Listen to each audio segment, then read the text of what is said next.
Dabar augalų prekyvietėse yra begalė įvairiausių augalų. Galima nusipirkti ir gėlių, ir krūmų, ir medžių. Manau, kad nebedaug yra žmonių, kurie vis dar sugalvoja iš miško parsinešti kokią nors laukinio medžio sėjinuką ar jau paaugusi medelį, arba palikti augti savo teritorijoje atsitiktinai iš sėklos išdygusi egzempliorių. Didelėse teritorijose gamtos medžiai pateisinami ir netgi rekomenduojami. O štai nedideliuose, iki 12 arų soduose ar namų valdose, tokie medžiai anksčiau ar vėliau sukels problemas. Mano gėlynė auga keletą medžių atsineštų iš gamtos. Pirmiausia, iškart noriu pasakyti, kad šitie medžiai daug metų buvo auginami vazone. Jų šaknynas buvo formuojamas, jų laja buvo nuolat genima. Todėl pagal savo dabartinį amžių jie yra labai nedideli. Bet po to, kai jie buvo pasodinti į gruntą, jų augimas labai smarkiai sustiprėjo. Ir tam, kad aš palaikyčiau norimą to medžio dydį, man reikia jį nuolat genėti. Genėti aš mėgstu, man tai patinka, tai aš čia nematau dėl to problemų. Jeigu jūs tuo nelabai užsiimat, tai jums aišku bus šiek tiek sudėtingiau, nes jeigu paleisim štai tokį medį augti, jisai po kokių 5 metų bus kokiais vos ne 5 metrais aukštesnis negu dabar. Nes galite pamatyti, kokio dydžio yra jo prieaugis. Bet štai šita šaka yra išaugusi pernai metais. Štai kokia jinai yra aukšta. Tai yra beveik metras. Tai jeigu medis kasmet po metrą didės, tai jisai bus netrukus milžinas. Maumedžiai yra greitai augantis medžiai ir reikėtų žinoti, kad jų augimą stabdyti reikės nuolat ir gana stipriai.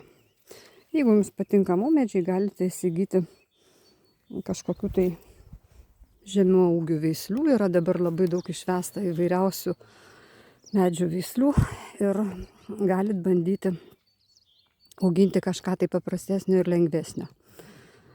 Dar iš laukinės gamtos pas mane yra 2 pušys. Štai šitos. Jos taip pat buvo ilgai augintos vazonuose ir po to perkeltos į gėlyną. Jos yra irgi nuolat genimos ir yra pagal savo amžių palyginti labai nedidelės. Genėsiu aš jas ir toliau, suteikinėsiu tam tikrą formą ir auginsiu iki tam tikro dydžio. Ir dar yra skroblas. Šitas skroblas augo kitoje gėlyno pusėje, kitame pakraštyje.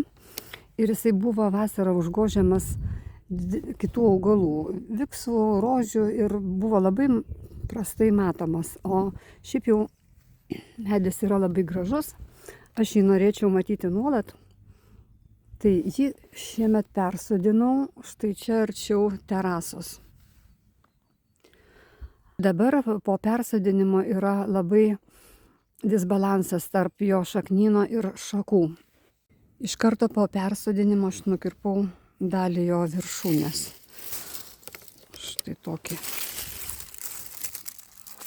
tokį gabalioką nukirpau tam, kad jisai būtų proporcingesnis. Apgenėsiu šitą skroblą, apgenėsiu maumedį.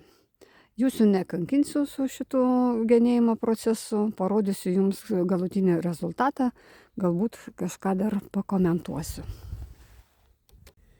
Teko nuimti lapus, nes nelabai galiu matyti šakų struktūros per lapus. Ir už tai genėjimas sudėtingėja, nes nežinai, kuri šaka į kurią pusę eina ir ką geriausia iškirpti, ką geriau palikti. Skroblai lapus ima mesti tik tais tada, kada pradeda augti nauji. Pumpuriukai išbrinksta, ima šiek tiek skleistis ir tada šitie seni lapeliai, kurie buvo nuo pernai metų per visą žiemą, nukrenta. Tai šitą procesą šiek tiek paspartinau. Štai taip atrodo mano medelis po formavimo. Išretinau šakas, patrumpinau šonuose, kaip matėte, nukirpau viršūnę, suformavau naują viršūnę pėlų pagalba. Ir lauksim dabar, kol jisai sužaliuos. Labai tikiuosi, kad persodinimas jam nebus labai pakenkęs. Dabar dar nugenėsiu savo maumedį. Maumedžiai augina labai daug šakų, todėl jie labai gerai pakenčia genėjimą. Štai matot, ant kiekvienos šakelės yra labai daug pumpuriukų. Iš šitų visų pumpuriukų išėjęs iš pradžios spygliukai minkšti šitie, o paskui ir šakelės. Todėl jeigu kartais nugenėjote maumedį ir matote, kad padarėte kažkokias klaidas, nereikia dėl to pergyventi, nes maumedis labai gerai atšelia ir tas klaidas labai lengva ištaisyti.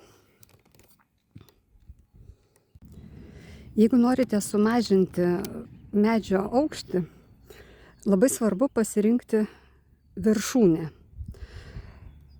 Ta viršūnė, kuri dabar yra, turėtume išpjauti, norint sumažinti medį. Ir negalima palikti medžio visiškai be viršūnės. Ja turi pakeisti kita šaka. Šaka, kuri pakeis esamą viršūnę, turėtų augti kuo stačiau kamieno. Bet štai šita šaka gali pakeisti viršūnę.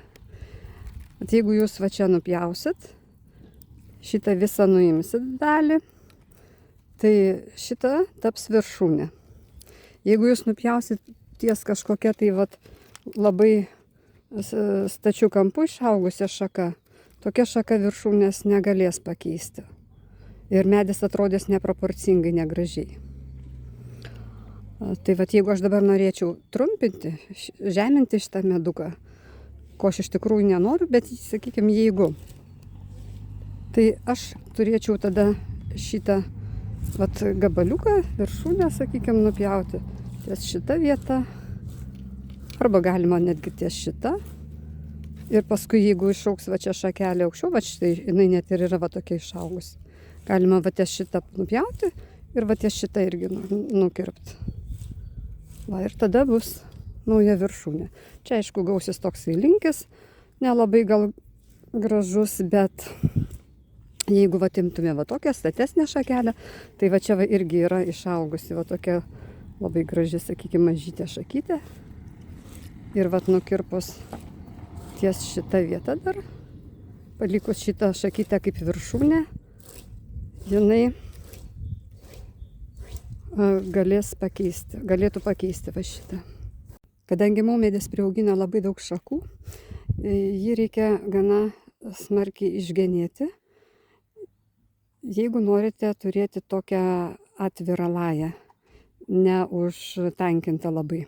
Dar viena savybė pas maumedį yra ta, kad jisai augina labai šakas į viršų stačiai, labai daug tokių šakų augina stačių į viršų ir statmenų žemyn.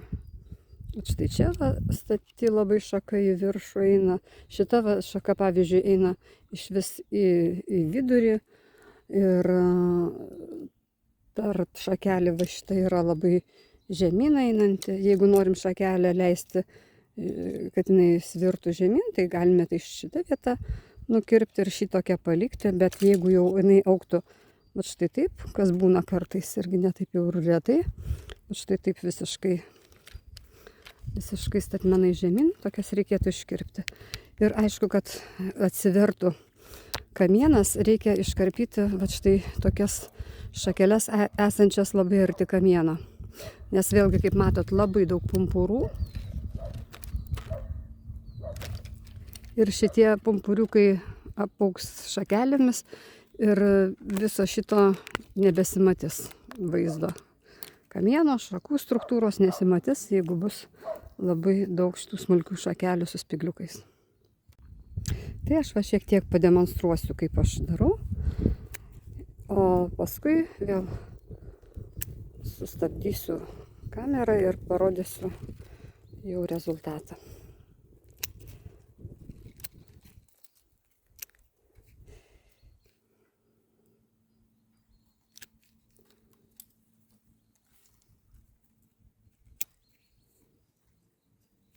Na, čia darbo bus tikrai daug, nes šakelių labai daug. Jums čia žiūrėti bus nuobodu. Jūsų nekankinsiu. Gal išjungiu ir parodysiu vėliau. Kad medis atrodytų proporcingai, reikia žinoti, jog reikia palikti apačioje šakas storesnės, o viršuje esančias šakas, tos, kurios išaugę ir jau sustorėję, išpjauti, o palikti kuo plonesnės. Štai va tokia šakelė jau yra storoka. Čia va irgi visiškai viršūnėje yra stora šakelė. Čia šiek tiek plonesnė. Tai va jeigu aš išpjaudinėsiu, tai aš rinksiuosi tas šakelės, kurios yra plonesnės. Va šitą greičiausiai išpjausiu. Tokią va jau galima palikti, o pačią viršūnę irgi galima tas va labai stipriai augančias šakas iškirpti ir palikti kuo mažesnės, plonesnės šakeles. Tokiu būdu genimas medis turės plonėjantį kamieną. Tai reiškia, kad apačioje kamienas bus storas ir į viršų jisai plonės. Kadangi visa jėga augimo eina į viršų, tai va šitą vietą išlaikyti plonėjančią yra gana sudėtinga. Vat būtent tam ir yra paliekamos, sakykime, kai trumpinamas viršūnė, yra paliekama plonesnė šakelė ir tada automatiškai šita vieta būna tokia dar storesnė, šita jau plonesnė. Nėra lengva tai padaryti, bet pabandyti galima. Na štai, gerokai apgenėjau. Tikriausiai jums sunkiai matosi rezultatas,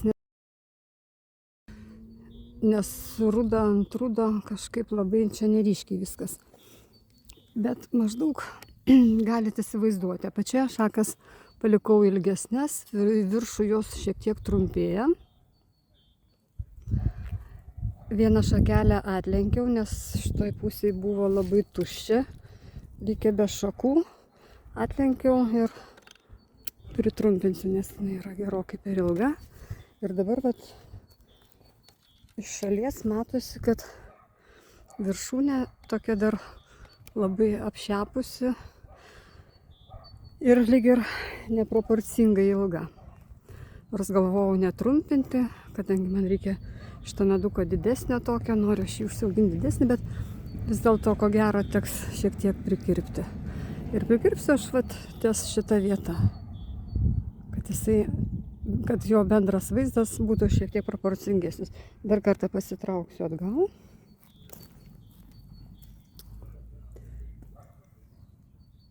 Štai kaip jisai atrodo. Jisai atrodo neproporcingai nusmailėjantis toksai. Šakelės, jeigu būtų ilgesnės vat iš tos vietos ir būtų storesnis kamienas, tada šitas aukštis būtų proporcingas. Dabar tai atrodo neproporcingai ir todėl aš jį vis tik patrumpinsiu. Ir trumpinsiu ant tokios labai silpnos šakelės. Nes visa augimo jėga eina į viršų, tai kad čia labai smarkiai nesustorėtų, paliksiu va šitą mažą šakelę kaip viršūnę. Šitą šaką iškirpsiu visai. Liks va čia va dar pumpuriukų, kurie išleis šakeles. Paliksiu šitą šaką, šakytę mažą, o čia pritrumpinsiu ją. jinai eis į tą pusę, šita šakelė eis į tą pusę. Ir dar į vieną pusę, dar vieną šakelę, va čia va. Ir šitam, čia dar vieną, šitą iškirpsiu visai. Tuoj parodysiu, truputėlį pasitrauksiu. Čia va gal truputį aiškiau. Šitą palieku, visas į skirtingas pusės. O šitos, kadangi dvi eina į tą pačią pusę, tai man jinai jau nebereikalinga, aš ją iškerpu. Na štai tokia viršūnėlė gavosi.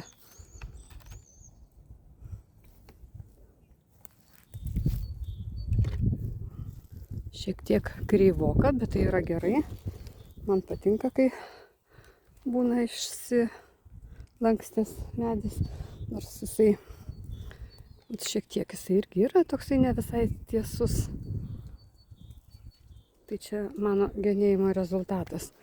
Šitas toksai kamienų nelygumai šitie.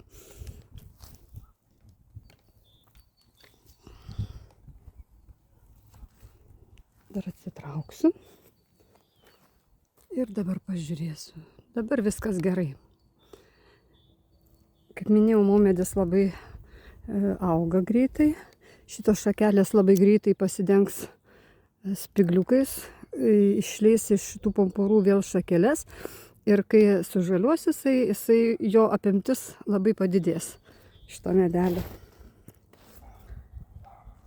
Ir nebeatrodys jisai toksai vargšas kūdas. Pušų pavasarį negenim.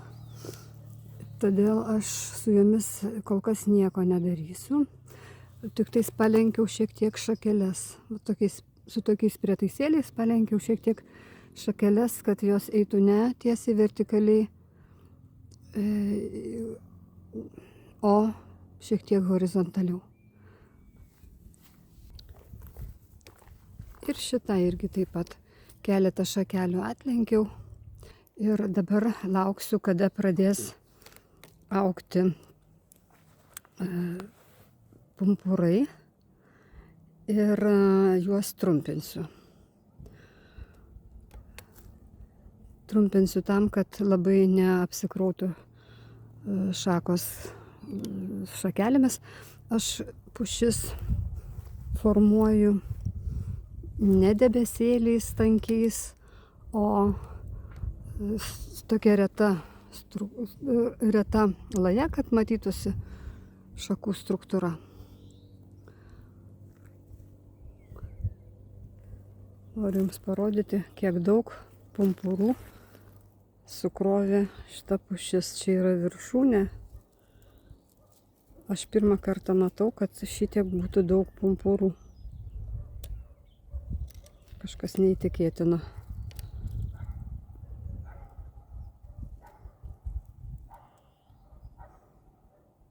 Įsivaizduokit, kokia bus šluota, jeigu aš juos paliksiu visus. Aš jų nepaliksiu, oi ne, tikrai ne. Ant kitų šakelių irgi yra nemažai, o ten šitos yra irgi nemažai. Jeigu paskaičiuotume, 6. Galutiniam rezultate ant jos paliksiu 2. Visur palikinėjau po 2 pumpurus, kad išaugtų 2 šakelės. Ir jie būtinai pas mane turi būti paliekami šoniniai, vidurinį visada išimu. Na, apie tą retinimą pušų pakalbėsim tada, kada bus pumpuriukai jau paaugę, žvakutės vadinamos. O čia va žiūriu, šakelė, nu aš jos tikrai nekirpau, bet jinai taip gražiai čia nupjauta, nebent nepamenu. Va šitaip genėti pušų negalima, nes jeigu nupjaunam va taip va viršūnę, tai šita visa dalis pumpurų neužaugins. Ir jinai po kiek laiko atmirs. Iki va šitų šakelių jinai atmirs. Va čia va dar žiūriu irgi, čia tai tikrai nukasta, nes nelygus toksai pjūvis. Va čia nukramsnuota irgi. Tai va šitos šakelės, jau jas galima iškirpti iš karto. Čia tas pats, jau sakai eina. Kodėl negalima pavasarį? Todėl, kad labai smarkiai eina sakai. Tai geriau neliesti tą padaryti antroji vasaros pusėj, kada sakų tekėjimas nėra toks stiprus. Ir šitos va šakelės jau nebeatsigaus, jos nunyks ateityje. Čia šakelė irgi nunykusi.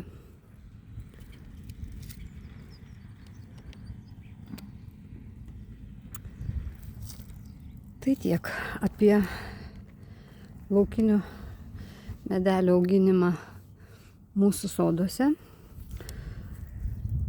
Prieš parsinešant kažkokį tai medelį į savo teritoriją labai gerai pagalvokit. Ar jūs tikrai sugebėsit jį prižiūrėti, ar jūs galėsit jį išsigenėti, sumažinti.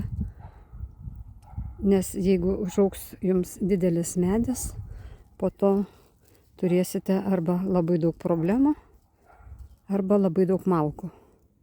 O gal ir to, ir to. Linkiu visiems gerų pavasarinių darbų. Iki kito karto.